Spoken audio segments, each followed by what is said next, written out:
Hey guys, what's up? How's it going? Today I'm going to go over how to draw, requested actually by FAQA Xylix. Couldn't really pronounce that. So it's written there beforehand, but it's going to be a grinning clown with a knife in his hand. So I kind of did a little bit of an outline there. As you can see, should be really faint though, because I'm going to use a pen this time. I'm going to use a ballpoint pen. Ballpoint pens are pretty fun to use. They're a little different. This particular pen though is a Zebra F-301. Zebra F-301. You can't really see it right there because of the shine is all weird, but that's the kind of pen I'm using. It's nothing super specific. It's a little finer though. The point's very fine, and that's why I like it. Doesn't mean everyone will like it. And what I'm going to do right now, you can do with every pen. You know, so it doesn't matter. So I'm gonna draw. I drew that, you know, kind of broad. And I'm drawing super light. I'm actually holding this way to the back. That's to prevent me from putting down any lines I can't erase, because you can't erase. It's a freaking it's a pen. It's a pen, dude. So I'm gonna just draw some really broad strokes, and this is again just to kind of get my placement down. So I'm going to have to figure out what kind of clown I want. And it's going to be a grinning clown with a knife in his hand. What kind of clown do I want? I don't know. I'm thinking more like Krusty the Clown maybe here. But more with a nose. Maybe like Twisted Metal kind of. I don't know. I'm actually not going to plan this one out as much. For the head, I'm breaking it down. I put a line across to know where the eyes are going to line up, right? So I put a line across, as you can tell. I'm sorry about the lighting right now, but it's I'm kind of in a bad predicament, so please bear with me. All right. 1 second.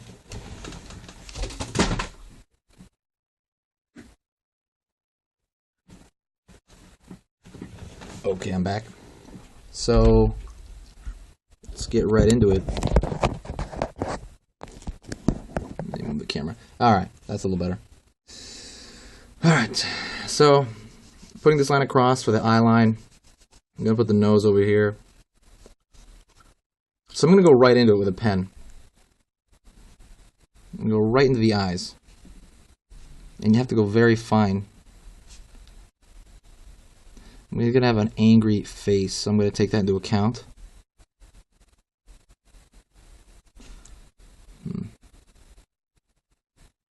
9 out of 10 times when I draw for myself in my sketchbook, I'll draw with this type of pen. It's just very fun. So, you know, you can do a lot of stuff with it. You can shade, you don't have to shade, you know, you can do all kinds of things with it.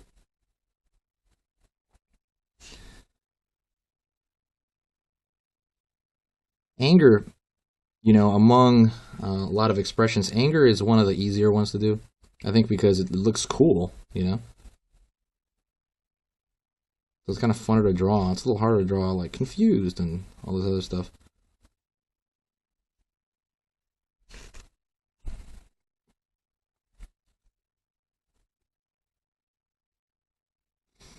It's going to go into the eye. I'm just going to shade in the eye sockets. I'm going to use shorthand, so I'm not here all day.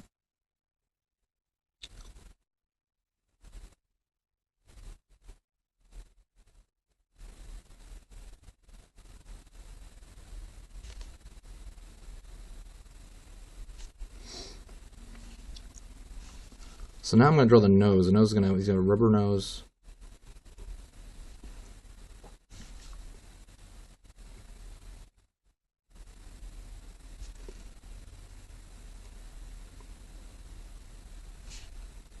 I'm going to draw the laugh line. He's going to have an angry face. He's going to have kind of this, it's kind of like grinning thing going on.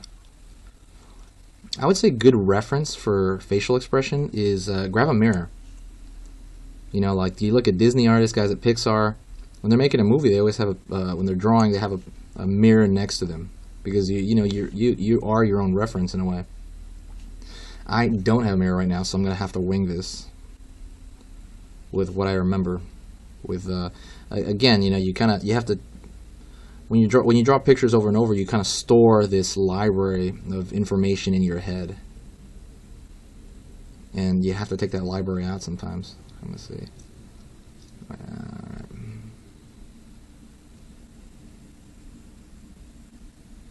And right now I'm going to tell you exactly what I'm pulling this from in terms of, you know, like, for example, this shape for the smile, I remember doing this when I was a caricature artist at SeaWorld. You know those guys that draw funny cartoons? I used to do that for 4 years. So sometimes just little things will give you, and I don't know if anybody else, please comment and tell me if you guys ever get nostalgia for aspects of a drawing that you draw. You know what I mean? Like I'll draw a smile and I'll be like, wow, I remember drawing that here. Or I drew a certain eye type and I'll remember that. And I don't know if I'm the only one that gets that, but please let me know. If not, then I guess I am crazy. Maybe I'm the only one.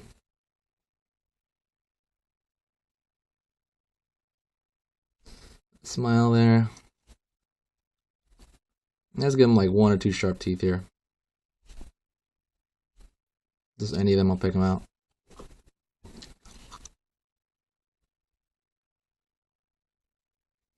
I have to be pretty delicate with this too, because when you're using a pen, by the way, I recommend really sketching a lot with pen because it tells your mind something. It tells your mind that you can't erase, so you're a lot more careful. I'm gonna draw him with his tongue sticking out. Actually, I think that's more of a happy accident. I just kind of like saw it, and I'm like, you know what? I think I want to do that. I still gotta retain that evil thing going on, so I have to remember that.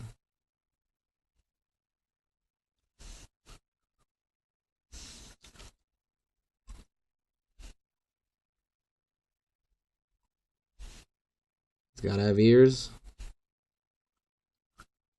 Then I'm gonna put his hair though in the way of the upper portion of his ear.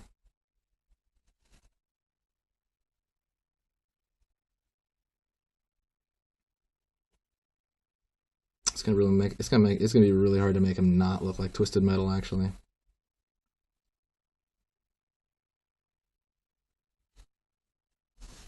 Drawing that hair shape. Now I gotta match that shape on the other side as close as I can. It's hard because I'm not left-handed, so I have to kind of look back and forth a lot.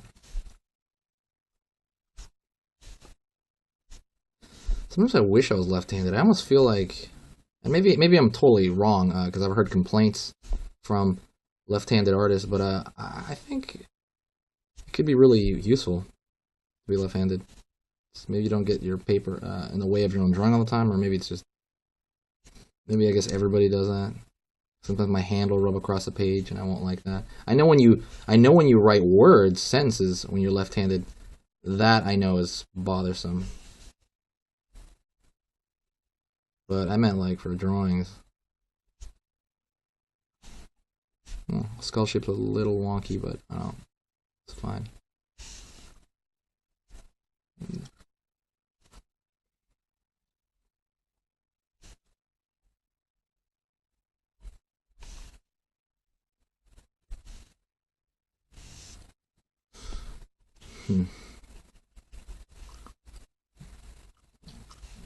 Same thing, he's gonna become a buff clown, because I think buff people look cool. I am not buff. I wish I was. But I think buff people look, superhero bodies look pretty awesome to me. And I know that's an exaggerated version of real life. No one looks like that. I guess only a corpse could look like that. That low body fat like that. But, depending on who draws them, right?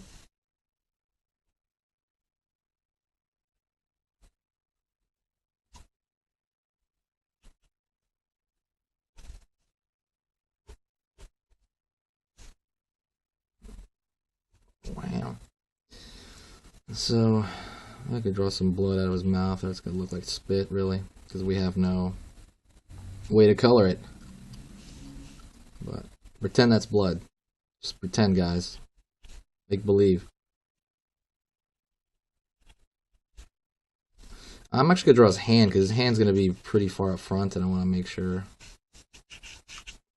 this turns out at least okay. So hand is another thing you can look at your own hand for. It's a little harder this angle though.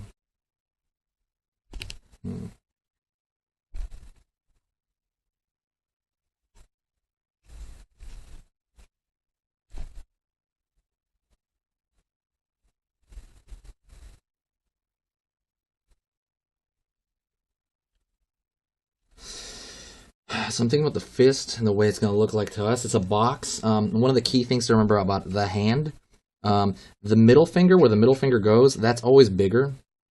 Don't ask me why, it just is. It's the longest finger, and that will be, it has this, the fist has this shape. It will have this, because it's facing up. It'll have this V shape, and the highest point would be the middle knuckle.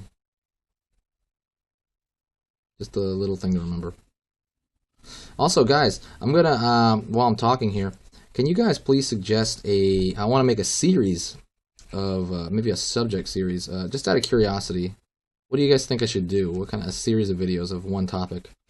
I mean, I kind of already do that, and I'm doing different suggestions from people in the T-shirt giveaway. But just out of curiosity, what does somebody out there want to see? I'm thinking about doing one for anthropomorphic animals to people. I really think those are cool looking, and I know there's a big subgroup of people for that that want to see that. I am not one, but I respect that. That's fine. I'm not one of them.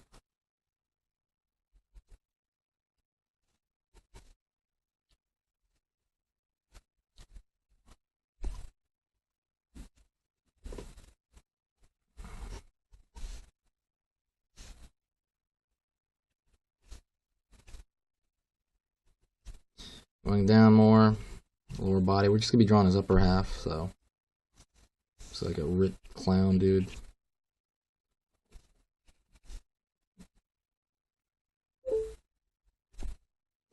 Facebook.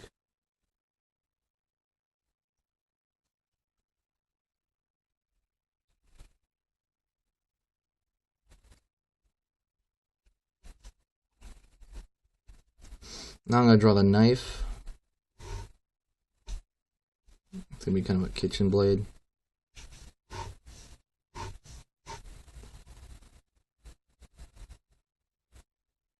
Gonna draw splatters of some kind on the knife, like it's just soiled. Soiled makes it sound like poop, like it's dirty. Dirty with blood, not poop.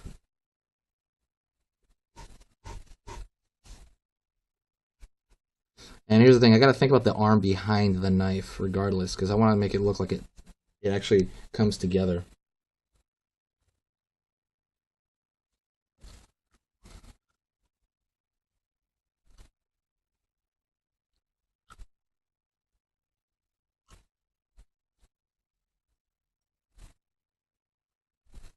So, okay, now we have, this is what I call, I don't know, phase 2, I guess? Phase 2. I have at least some lines that are going to be in the final in here. And, like, it should be. So now what I'm going to do is I'm going to take another pass through at it. I'm going to like zoom into an area and try to maybe, I wouldn't say detail it out, but I'm going to actually try to fix some mistakes. We got a buff clown holding a knife. Maybe he's got blood on him over here somewhere. Like, I don't know, that's going to work. That looks weird. Looks like he has a tattoo. Anyways. Yeah. Anyways, okay, I'm going to go down and I'm going to shade parts of his body. Since the lights were coming from on top, clearly, coming from up to down, his eye sockets are going to be in shadow like I already put them. I'm going to look more into like the rubber nose. A round rubber nose is going to have a shadow down on the upper lip. So I'm going to do that. And what I'm doing there is I'm doing really small, tiny, thin lines.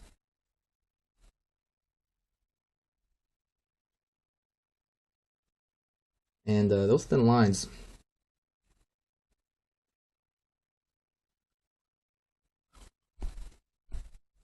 and I'm going to put a bolder line around that. See, with the more thin lines I put, the more ambiguous the solid, the object. Okay, when I'm putting a shadow, the object that casts the shadow, I want that. So I want the object to be visible, so I'll put a stronger line around the object that casted that shadow.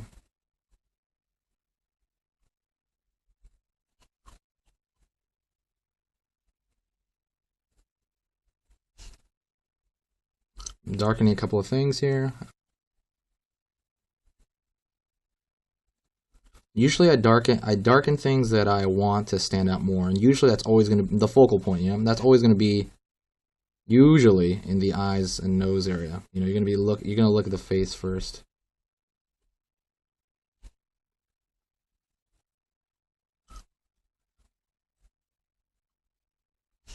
And a little bit of cast shadow over here on the hair.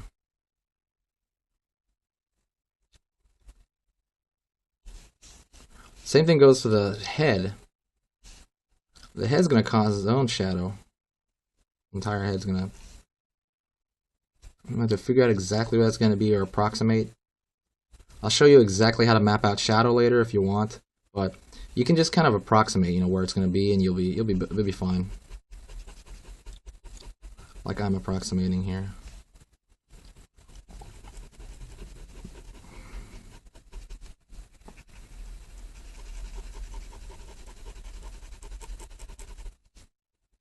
And again, I'm doing thin lines, but I'm trying to run them so close together it looks like one, like, you know, mass of shadow.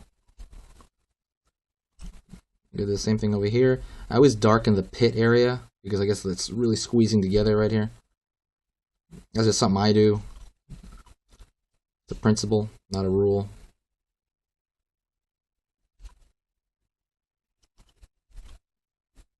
The pecs are gonna have their own kind of shadow thing going on.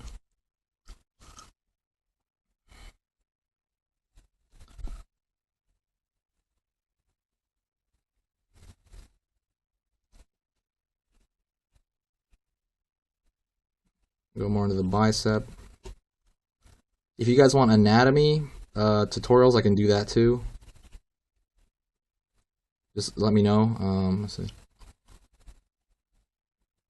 Because there's a lot of shortcuts in anatomy I take that you're not really doing the information. In anatomy, you don't. It's not so much how much you know; it's how much you put in. Really, I mean, it's how much. Like I know in superhero comics, sometimes they show every little bit of anatomy. That can be cool, but sometimes it's also cool to know what to choose exactly, and they exert some things as well. Okay, so that arm is flat. The light's hitting this area, so this underside will completely be in shadow. When you're shading anything, try to shade the lines going with the form. So I would also go this way. The arm is a cylinder, so I try to pull the lines in kind of a circle almost, like a circular.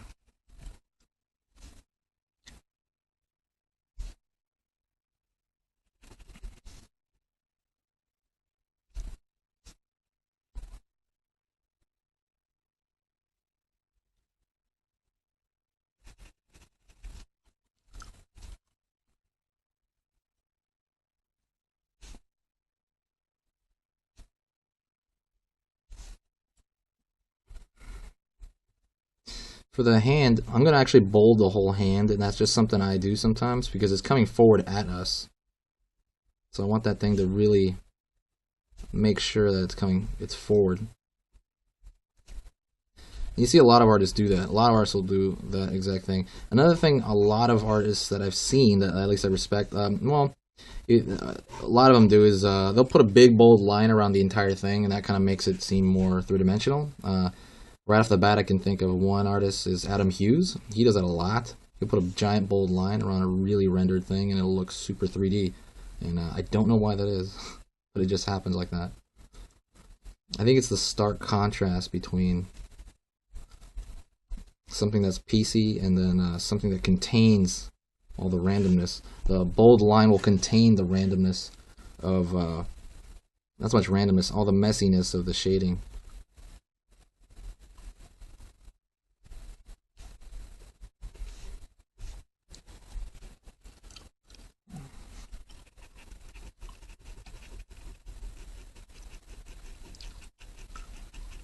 So I'm only going to take this to a sketch level.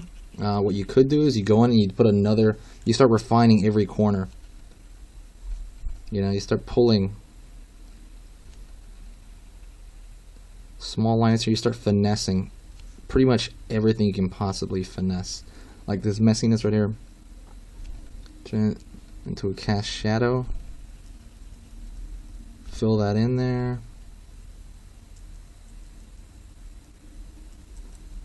The problem with that is you can do that all day. So this is just a 15-minute video. I'm not going to do that. But what I will do is I will leave it at this level, which is a sketch level. Let me darken some a little more.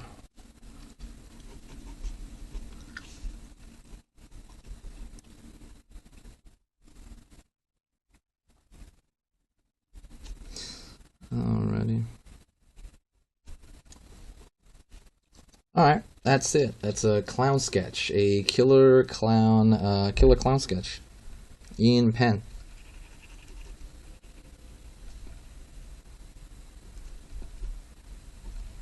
Alright guys, thanks a lot, and I'll talk to you guys later. And please send me more requests, stuff like that, and subscribe to this channel. I'm gonna have a lot of different things going on. Actually, I might do an entire format change to this whole website pretty soon, to this whole YouTube. So, see you later, guys. Okay, guys, I'm back. So I did about 3 or 4 passes over this guy, over Bane. I'm gonna do one more, and I'm really gonna try to dig into it. Yeah. So there's just a couple of things that look a little strange to me. His hand, I really wish he had a longer